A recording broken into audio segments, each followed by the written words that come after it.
Fala comigo, nação rubro-negra. Bom, uma quinta-feira aí com um gostinho um tanto quanto amargo, né? Aquele dia que, se arrasta, parece uma eternidade, parece que a gente tá vivendo uma semana dentro de 24 horas. Não acho que a sexta-feira vai ter um tom tão diferente do que a gente está vivendo hoje, pelo menos até chegar no sábado, né? Que é quando se veste o manto sagrado novamente, se renova aí, renova a fé, renova suas crenças, suas esperanças e acredita no impossível e acredita que tudo é capaz, até porque, né, são só 2 gols de diferença contra o Fluminense, não estamos falando de nenhuma potência, estamos falando de um time que sabe jogar contra o Flamengo, um time bem organizado defensivamente, né, que é uma característica que o Flamengo tem muita dificuldade, mas que é um placar extremamente possível, porque um 2-0 já leva para os pênaltis, daí por diante da Flamengo, né, caso o Flamengo consiga construir 3, 4, enfim. E aí, eu até tentei pensar em outro tema para, né, acalmar os ânimos de todo mundo, inclusive o meu, refletir um pouquinho mais sobre o jogo antes de fazer qualquer análise, qualquer opinião aqui nesse vídeo. Mas é inevitável, não tem como a gente falar de outro assunto, não tem como a gente tratar, né, de outra pauta que não seja esses primeiros 90 minutos da final do Campeonato Carioca. E aí, o que eu pude me separar, o que eu pude alinhar e organizar para tratar aqui nesse vídeo? Eu não quero bater na mesma tecla que vem sendo batida desde ontem, né, que é em relação ao Paulo Souza. Eu acho que é um trabalho que tem dado frutos, bem pouquinho em pouquinho. Eu vejo futuro no trabalho, um futuro até interessante, mas acho que para colher esses frutos, para que esse sucesso realmente chegue lá na frente, o Paulo Souza vai precisar de um respaldo, né? Um respaldo da diretoria, comprometimento de jogadores, um respaldo da torcida, um abraço coletivo para que esse trabalho dê certo. E aí, caso contrário, se isso não ocorrer, né, tiraremos mais um técnico, trocaremos o nome e seguiremos aí com os mesmos problemas. Então eu não quero falar sobre o Paulo Souza, até porque minha opinião é impopular nesse assunto, podemos nos aprofundar mais para frente. E aí eu trouxe aqui uma outra pauta, uma outra linha de pensamento que tem também ficado aqui na minha mente desde ontem, desde um tempo, na verdade, antes mesmo dessa decisão, mas se tornou mais forte esse pensamento desde ontem, que é sobre as expectativas que são criadas em peças que estavam aqui em 2019, né?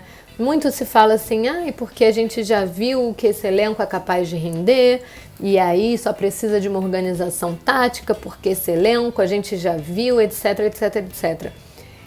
E cara, eu acho que é a hora, na verdade acho que até passou da hora, de parar, olhar peça por peça, nome por nome, jogador por jogador, e entender a realidade desse jogador, entender o que ele pode me trazer hoje de verdade. Porque tem jogadores aí que estavam aqui em 2019 que são incapazes de render a mesma coisa de 2019. Mesmo com todo o comprometimento do mundo, com todo o trabalho do mundo, eles não conseguem mais render no mesmo nível. E por questões físicas, por questões de idade, por N questões.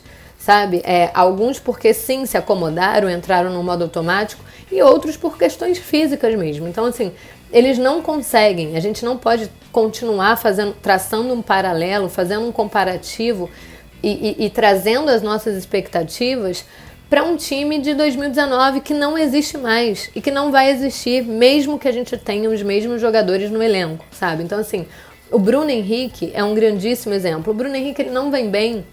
Não estou falando de hoje, não estou falando de ontem, não estou falando dessa temporada. Estou falando de temporadas passadas. O Bruno Henrique, ele não tem as mesmas condições físicas de render ou de ser metade do que ele já foi em 2019.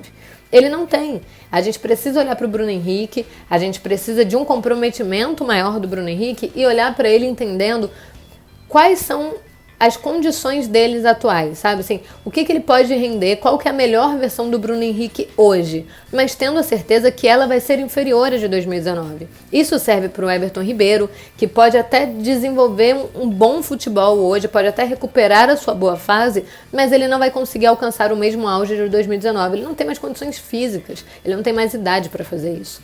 Então, Bruno Henrique, Everton Ribeiro, o próprio Felipe Luiz, que ainda é um cara acima da média, mas ele é muito mais acima da média, assim, o diferencial do Bruno Henrique vem muito mais, do Felipe Luiz, vem muito mais da inteligência e da experiência dele do que do físico, do que ele já entregou em 2019. E aí a gente pode entrar também em outros méritos. Tem o Diego Alves, que é um cara que já está praticamente de saída, que já não consegue render, já jogou muito pouco em 2021. Começou 2022 lesionado. O Bruno Henrique já teve 3 problemas nessa temporada. A gente tem o Everton Ribeiro, como eu já mencionei. O Rodrigo Caio, que nem a campo foi. É um ex-jogador, né, praticamente, que a gente ainda tem no elenco. A gente tem muita fé, muito carinho, muita esperança, mas que a gente não conta mais com ele. Falei do Felipe Luiz. Eu acho, aliás, que o único jogador que manteve o nível ou até que evoluiu foi o Arrascaeta. De resto, são jogadores que hoje rendem menos. Alguns com condições, sim, de chegar ao que apresentou em 2019, né? Como é o caso do Gabigol, por exemplo, que não rende o que rendeu em 2019, mas tem condição de chegar lá, e outros que não tem mais, por diversas questões.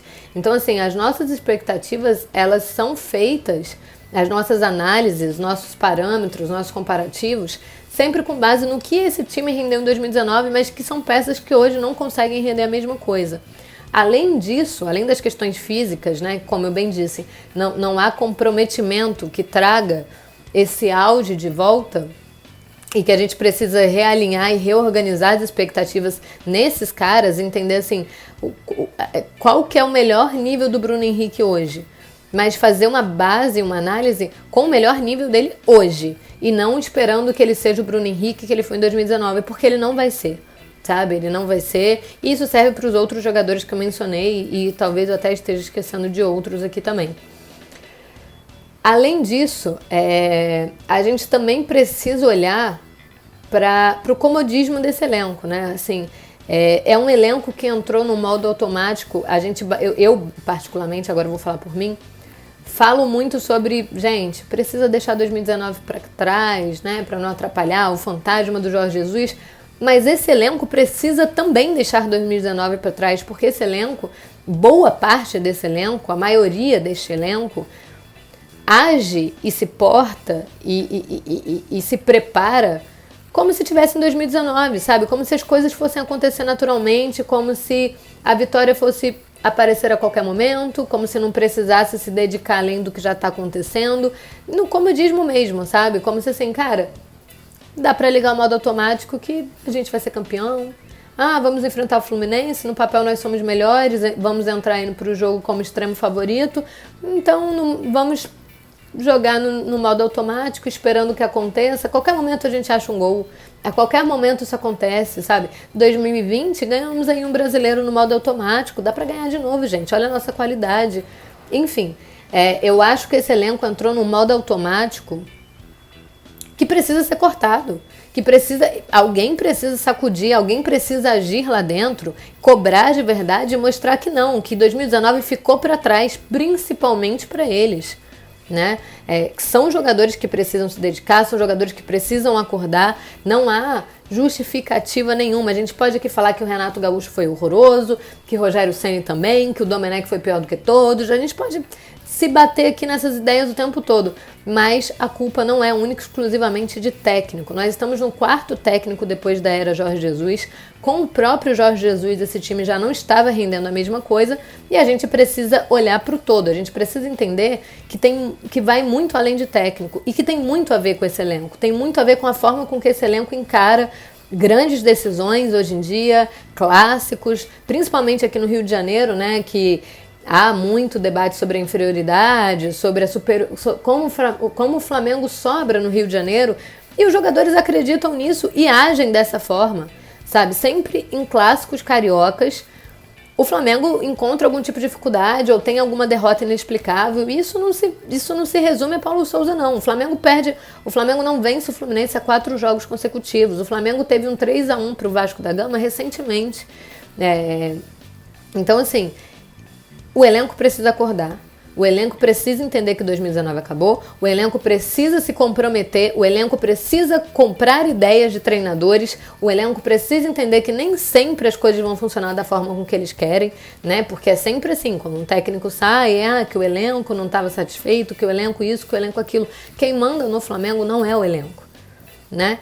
E sobre a diretoria, é uma tecla que eu sempre bato, então nem tem muito o que falar aqui.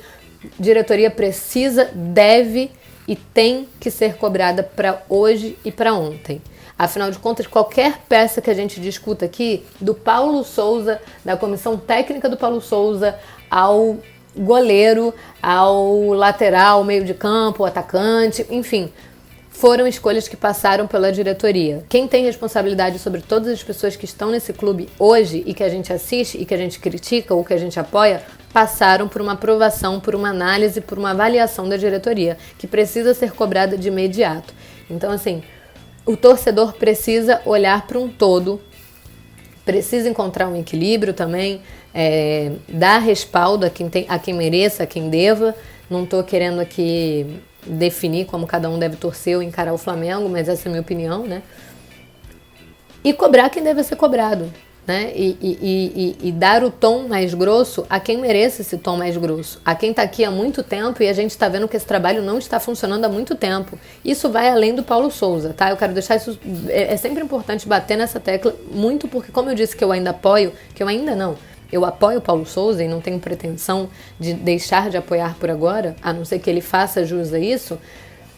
Da mesma forma com que a gente tem um tom para olhar e para ser crítico a esse trabalho, a gente tem que ter para quem já está aqui há um tempo e não está fazendo funcionar há um tempo, né? Tivemos a temporada de 2021 aí como prova, uma temporada pífia, em que o Flamengo ficou pelo caminho em competições inexplicáveis, fez uma final muito abaixo, a gente pode aqui falar da falha de A, de B, mas fez uma final abaixo, etc, etc. Enfim, a gente precisa olhar para o todo e para peças que estão aqui há mais de uma temporada e que não fazem dar certo também. Então, no mais é isso. Assim, cobranças precisam ser feitas até para que haja evolução dentro do Flamengo.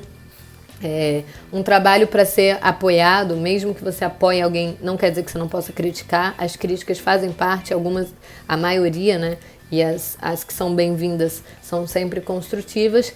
E no mais, gente, é renovar as esperanças e olhar para o futuro e acreditar que dá sim, dá, vai acontecer, o Tetra vai chegar, tá bom? Então, é isso. Saudações rubro-negras. Alô, nação do Mengão, esse é o Coluna do Fla Play. Chega de like, ajuda muito o nosso canal. Conteúdos exclusivos do Coluna pra você, narrações dos gols, trechos dos programas, opiniões e ampla cobertura. Se liga então, se inscreva, ativa o sininho e vamos juntos. Saudações rubro-negras!